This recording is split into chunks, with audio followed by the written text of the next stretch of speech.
নাফিসা, আপনি দেখতে পাচ্ছেন এখানে একেবারে কিন্তু কোনো চামড়া কিন্তু তারা বিক্রি করতে পারেনি। তাদের যে একটা প্রক্রিয়া করে রাখার যে কাজটা আমরা দেখি সবসময় সেই এইভাবে কিন্তু প্রক্রিয়া করে রেখেছে লবণ দিয়ে, কিন্তু চামড়া বিক্রি এখনো হয়নি। তো এখানে যারা ট্যানারের মালিক, যেহেতু বাণিজ্য মন্ত্রণালয় থেকে একটা নির্ধারণ করেছে দাম, সেই দামই কিন্তু চামড়া বিক্রি হচ্ছে না বলে আমাদেরকে জানিয়েছেন। তো আপনার চামড়া কি বিক্রি করতে পেরেছেন? না, এখনো পারি নাই। আমরা তো টাকা পয়সা বলাৎ করি, আমরা কিনছি, কোনো পার্টি আসতেছে না। এমন আমাদের পরিস্থিতি তো ভালো না। এখন সরকারের কাছে আমাদের একটা আবেদন, মালগুলি আমরা কেমনে বিক্রি করতে পারবো আমাদের একটা সুরাহা দেওয়ার জন্য।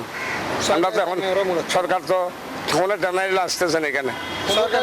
এখন আসে কোনো টেন্ডারে আসে না। সরকারি যে একটা আছে উনি সরকারি দামের কথা বলতেছি আমরা, ওনারা বলতেছে সরকার যে লিড দিছে বাণিজ্য মন্ত্রী, যে লিড দিছে বাণিজ্য মন্ত্রীকে কিনতে বলুন, সরকারকে কিনতে বলুন। তো ওদের কাছে আমরা মাল এটা বিক্রি না করলে তো ফেলে দিতে হবে। তো সরকার এখন আমাদেরকে কি নিশ্চিত দিবে, কি করবে, সেটা সরকারের কাছে আমরা আবেদন জানাচ্ছি আপনাদের মারফতে। না হলে তো এগুলি ভবিষ্যতে আর ব্যবসায়ীরা এমনিতে কমতেছে, আর কমবে। দেখতে পাচ্ছেন চামড়া একেবারে পড়ে আছে। এখানে যারা আড়তদার আছেন তারা 4 লাখের বেশি চামড়া কিন্তু তারা ক্রয় করেছেন। একই সাথে সেই 4 লাখের মতো চামড়া কিন্তু এখনো পর্যন্ত চট্টগ্রামের বিভিন্ন আড়তে পড়ে আছে বলে আমাদেরকে জানিয়েছেন। দ্রুত ট্যানারি মালিকরা আসলে তাদের কিছুটা স্বস্তি ফিরবে বলে মনে করছেন। এই ছিল আমার এখানকার সর্বশেষ। ফিরে যাচ্ছে স্টুডিওতে নাফিসার কাছে। জি জয়, ধন্যবাদ আপনাকে আমাদের সঙ্গে যুক্ত হবার জন্য।